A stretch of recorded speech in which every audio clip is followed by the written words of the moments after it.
Assalamualaikum warahmatullahi wabarakatuh. Salam sejahtera bagi kita semua. Shalom.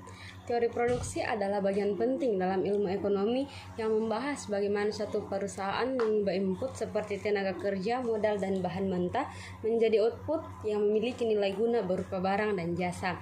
Melalui teori ini, kita bisa memahami bagaimana efisiensi dicapai serta bagaimana perubahan jumlah input memengaruhi jumlah produksi. Saya atas nama Mary Krisma dengan NIM 246020014 merupakan mahasiswa dari Universitas Indonesia Timur Makassar dari kelas akuntansi Fakultas Ekonomi dan Bisnis. Di video kali ini saya akan membahas tentang teori produksi yang merupakan tugas dari mata kuliah pengantar ekonomi mikro. Selanjutnya, mari kita pelajari bersama konsep dasar teori produksi bersama dengan penerapannya dalam dunia usaha dan dalam kegiatan ekonomi sehari-hari. Pembahasan yang pertama ialah konsep dasar teori produksi. Di dalam konsep dasar teori produksi ini saya akan membahas beberapa hal penting. Yang pertama yaitu pengertian produksi dalam ekonomi mikro.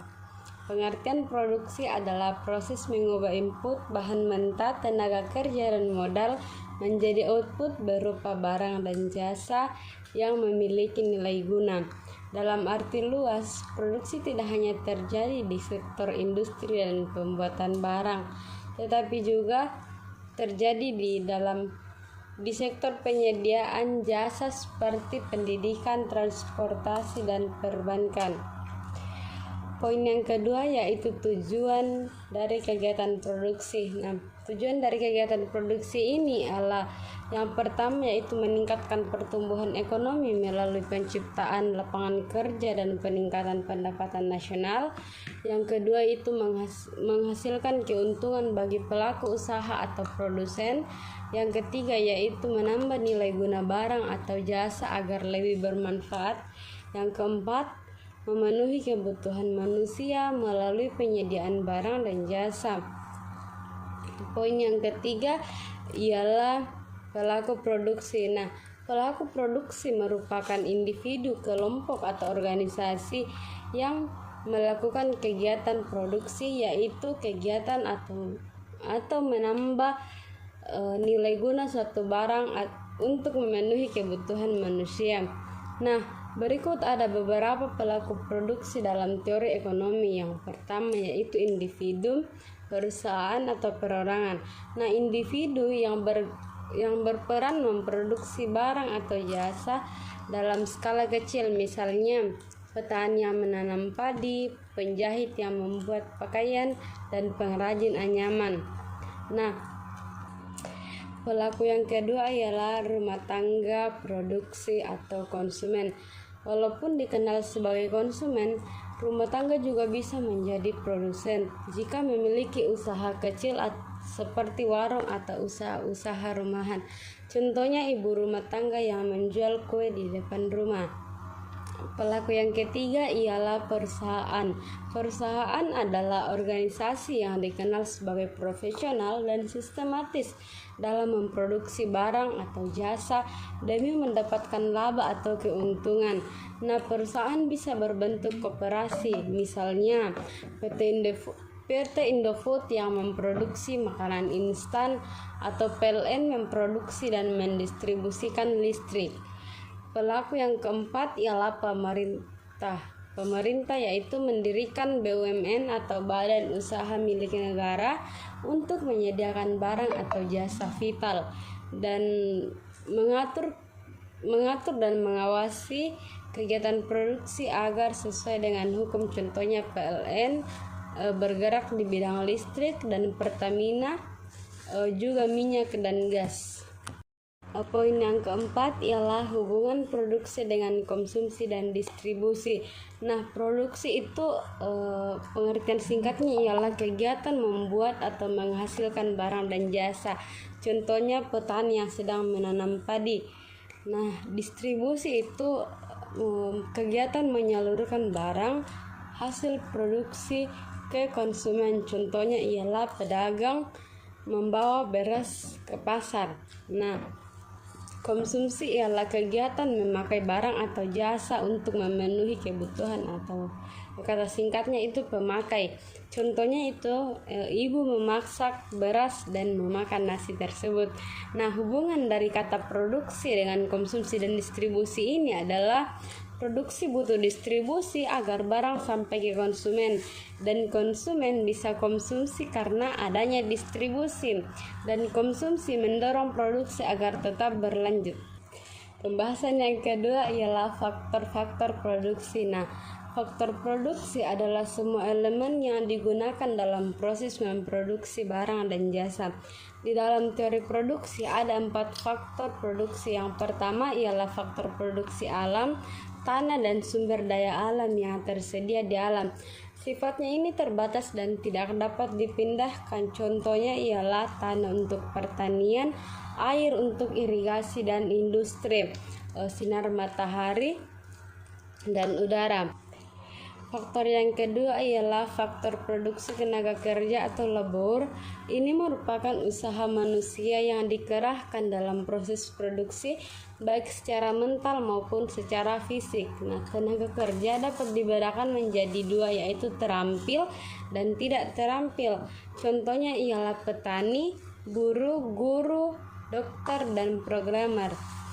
Nah, faktor yang ketiga ialah faktor produksi modal atau kapital. Ini merupakan hasil produksi yang digunakan kembali untuk memproduksi barang atau jasa lainnya. Contohnya ialah mesin, alat, gedung, pabrik, kendaraan, dan uang. Modal dibagi menjadi 2, yaitu modal tetap modal tetap itu artinya bisa digunakan berulang kali seperti mesin dan gedung. Sedangkan modal lancar itu adalah habis dalam satu kali proses pemakaian atau habis dalam satu kali proses produksi seperti bahan baku. Nah, faktor yang keempat ialah faktor produksi kewirausahaan atau entrepreneurship. Adalah kemampuan seseorang untuk menggabungkan dan mengelola semua faktor produksi. Faktor produksi kewirausahaan ini bertugas mengambil keputusan bisnis dan risiko usaha. Contohnya ialah pengusaha, pemilik usaha, dan manajer puncak. Pembahasan yang ketiga ialah fungsi produksi. Di dalam fungsi produksi ini saya akan membahas beberapa poin penting. Yang pertama yaitu pengertian fungsi produksi.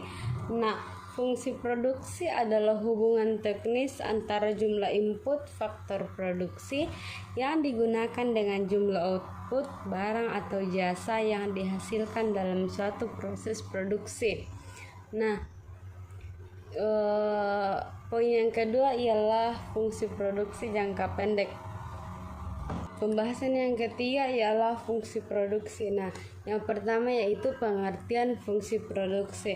Fungsi produksi adalah hubungan teknis antara jumlah input faktor produksi yang digunakan dengan jumlah output barang atau jasa yang dihasilkan dalam suatu proses produksi. Secara matematis, fungsi produksi dinyatakan sebagai Q sama dengan F dalam kurung L, K. Keterangannya itu Q sama dengan output atau produk yang dihasilkan, L sama dengan labor atau tenaga kerja, K sama dengan kapital atau modal, dan F sebagai fungsi dari input terhadap output. Nah, poin yang kedua ialah fungsi produksi jangka pendek. Fungsi produksi jangka pendek ini adalah salah satu input yang dianggap tetap, misalnya modal tetap, tenaga kerja berubah. Nah, dan juga dapat memunculkan konsep produk marginal, produk total, dan produk rata-rata. Fungsi yang ketiga ialah fungsi produksi jangka panjang. Fungsi produksi jangka panjang ini ialah semua input bersifat variabel yang digunakan untuk merencanakan ekspansi usaha atau perubahan skala produksi. Yang keempat ialah kurva produk total, produk rata-rata, dan produk marginal. Kurva produk total ialah total produk atau TP, jumlah seluruh output barang atau jasa yang dihasilkan dari penggunaan faktor produksi tertentu, misalnya tenaga kerja. Yang kedua yaitu produk rata-rata. Produk rata-rata atau average produk, rata-rata output yang dihasilkan per unit oleh faktor produksi. Nah, yang ketiga ialah produk marginal atau marginal produk, ialah tambahan output yang dihasilkan dari penambahan satu unit faktor produksi. Pembahasan yang keempat ialah hukum-hukum dalam fungsi produksi. Nah, pengertian hukum-hukum dalam fungsi produksi itu ialah merujuk pada prinsip-prinsip yang menjelaskan tentang hubungan antara input faktor produksi seperti tenaga kerja, modal, dan bahan baku dengan output atau hasil produksi. Nah, hukum-hukum ini membantu menjelaskan bagaimana perubahan jumlah input mempengaruhi jumlah output. Nah, dalam hukum-hukum dalam fungsi produksi ini terbagi menjadi beberapa poin. Yang pertama yaitu hukum pertambahan hasil yang semakin berkurang, atau dalam bahasa Inggrisnya disebut sebagai law of diminishing returns, juga dikenal sebagai law of diminishing margins returns. Hukum ini mengatakan bahwa jika satu faktor produksi, misalnya tenaga kerja, ditambah secara terus-menerus sementara faktor lain ini tetap, misalnya modal atau lahan, maka tambahan output yang dihasilkan dari tambahan input tersebut lama-kelamaan akan semakin kecil. Nah, hukum yang kedua ialah hukum skala hasil produksi atau law of return to scale. Nah, hukum ini menjelaskan bagaimana output berubah menjadi semua input ditambah dengan proporsional. Nah, terdapat 3 kemungkinan dalam hukum skala hasil produksi ini. Yang pertama yaitu increasing returns to scale, ialah output meningkat lebih besar dari kenaikan input. Yang kedua yaitu constant return to scale, ialah output meningkat sebanding dengan kenaikan input. Dan kemungkinan yang ketiga ialah decreasing return to scale, ialah output meningkat lebih kecil dari kenaikan input. Contohnya yaitu jika sebuah pabrik mengandalkan semua input tenaga kerja, modal, dan bahan serta mesin, dan output meningkat lebih dari 2 kali lipat, maka di situ terjadi increasing return to scale. Nah, contoh dari hukum skala hasil produksi ini ialah jika sebuah pabrik mengandalkan semua input tenaga kerja, mesin, bahan baku, dan output meningkat lebih dari 2 kali lipat, maka terjadilah increasing return to scale. Hukum yang ketiga ialah substitusi dan komplementaris faktor produksi. Nah, apa itu substitusi? Nah, substitusi faktor produksi adalah penggantian satu faktor produksi dengan faktor lainnya untuk menghasilkan output yang sama. Contohnya, mesin menggantikan tenaga kerja. Nah, komplementaris faktor produksi ialah hubungan saling melengkapi antara faktor produksi agar produksi bisa berjalan dengan lancar. Contohnya, mesin membutuhkan operator atau tenaga kerja untuk menjalankan operator tersebut. Pembahasan yang kelima ialah efisiensi produksi. Nah, pengertian efisiensi produksi itu ialah suatu kondisi di mana perusahaan atau produsen menghasilkan output maksimum dengan menggunakan input seminimal mungkin atau menghasilkan output tertentu dengan kombinasi input yang paling hemat biaya. Nah, dengan kata lain, efisiensi produksi itu terjadi ketika tidak ada pemborosan dalam penggunaan sumber daya seperti tenaga kerja, bahan baku, dan modal. Pembahasan yang kelima itu efisiensi produksi. Nah, efisiensi produksi itu merupakan suatu kondisi di mana perusahaan atau produsen menghasilkan output maksimum dengan menggunakan input seminimal mungkin atau menghasilkan output tertentu dengan kombinasi input yang paling hemat biaya. Dengan kata lain, efisiensi produksi terjadi ketika tidak ada pemborosan dalam perusahaan atau dalam penggunaan suatu sumber daya seperti tenaga kerja, bahan baku, dan modal. Di dalam efisiensi produksi ini ada beberapa poin penting yang akan saya bahas. Yang pertama ialah pengertian efisiensi teknis dan efisiensi ekonomis.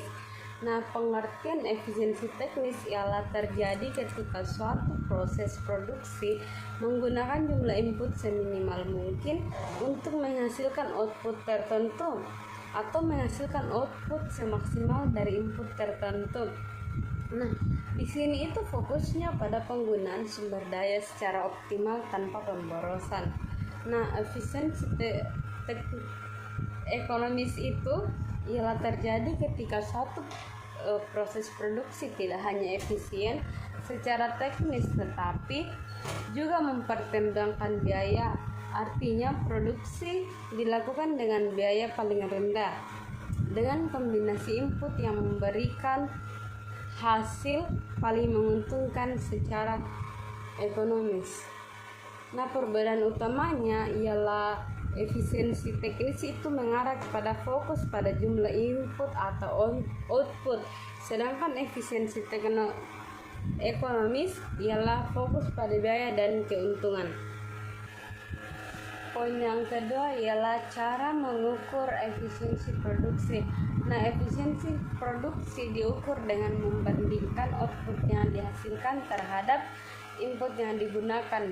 Rumus umum dari efisiensi produksi itu ialah output dibagi dengan input. Nah, penjelasannya yaitu output ialah hasil produksi atau misalnya jumlah barang yang dihasilkan atau nilai penjualan. Satuannya harus konsisten dengan satuan input. Dan penjelasan pada input ialah sumber daya yang digunakan dalam proses produksi, misalnya itu biaya produksi untuk jam kerja atau jumlah bahan baku. Semuanya itu harus konsisten dengan satuan input. Penjelasannya ialah output hasil produksi, misalnya jumlah barang yang dihasilkan atau nilai penjualan, satuannya harus konsisten dengan satuan input. Dan penjelasan pada input ialah sumber daya yang digunakan dalam proses produksi, misalnya biaya produksi, jumlah jam kerja, atau jumlah bahan baku. Satuannya itu harus konsisten dengan satuan output. Yang ketiga ialah optimalisasi penggunaan faktor produksi. Nah, optimalisasi penggunaan faktor produksi ini adalah usaha yang menggunakan semua faktor produksi, tenaga kerja, modal, lahan, dan keahlian secara tepat dan efisien agar menghasilkan output maksimal dengan biaya seminimal mungkin. Tujuannya itu adalah untuk meningkatkan produktivitas, menekan biaya produksi, dan memaksimalkan keuntungan. Contohnya ialah mengatur jumlah tenaga kerja sesuai dengan kebutuhan mesin agar tidak ada yang mengganggu atau menganggur atau bekerja secara berlebihan. Pembahasan yang keenam ialah implikasi teori produksi dalam dunia nyata. Poin penting yang pertama ialah penerapan teori produksi dalam dunia nyata. Nah, teori produksi diterapkan dalam kegiatan usaha untuk mengatur penggunaan input bahan baku, tenaga kerja, dan modal agar menghasilkan output secara efisien dan menguntungkan. Contoh penerapannya yaitu perusahaan manufaktur mengatur jumlah mesin dan pekerja agar bisa memproduksi barang dengan jumlah besar tanpa membuang sumber daya. Contoh yang kedua ialah petani Petani menentukan kombinasi terbaik antara pupuk, benih, dan tenaga kerja untuk mendapatkan hasil panen secara maksimal. Contoh yang ketiga ialah restoran. Restoran menghitung bahan baku dan waktu kerja koki untuk menghasilkan makanan dengan biaya rendah dan cepat disajikan. Poin yang kedua ialah relevansi teori produksi dan dalam UMKM dan startup. Nah, teori produksi sangat penting bagi UMKM dan startup karena dapat membantu. Yang pertama itu mengelola sumber daya terbatas. Nah, UMKM dan startup biasanya punya modal, tenaga kerja, dan alat yang terbatas. Nah, teori produksi ini hadir membantu memanfaatkan secara efisien. Yang kedua yaitu menentukan skala produksi yang tepat. Nah, teori ini membantu memutuskan berapa banyak yang harus diproduksi agar tidak rugi karena kelebihan atau kekurangan stok. Yang ketiga ialah meningkatkan efisiensi barang. Dengan teori produksi, pelaku usaha bisa mencari kombinasi input paling hemat yang tetap menghasilkan produk produk yang berkualitas. Yang keempat ialah perencanaan pertumbuhan usaha. Nah, startup bisa menganalisis kapan dan bagaimana meningkatkan kapasitas produksi secara bertahap sesuai dengan permintaan pasar. Poin yang ketiga ialah tantangan produksi di era digital dan otomatisasi. Nah, ada beberapa tantangan dalam produksi di era digital. Yang pertama yaitu kebutuhan adaptasi teknologi. Nah, perusahaan harus terus mengikuti perkembangan zaman atau perkembangan teknologi agar tidak tertinggal.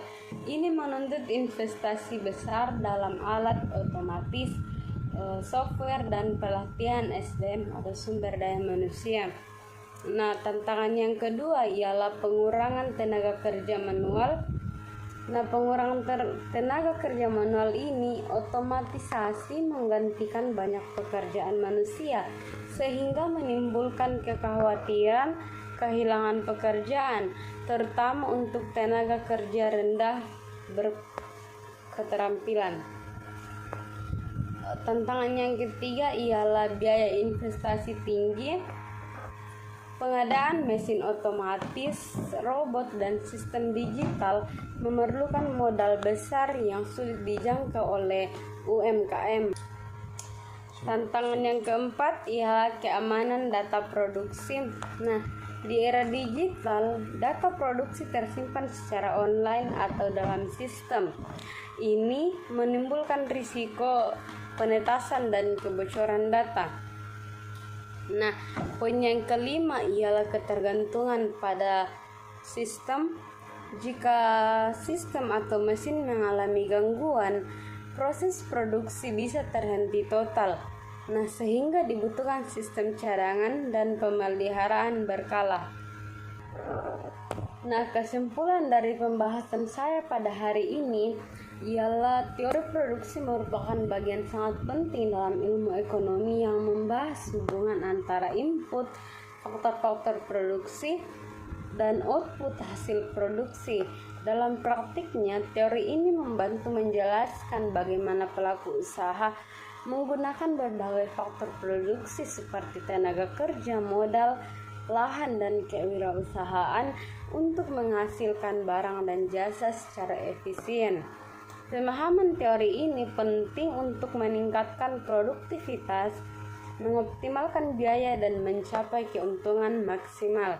Nah, saran saya dari pembahasan kali ini ialah pelaku usaha sebaiknya menerapkan teori produksi dalam praktik agar dapat bersaing secara efisien.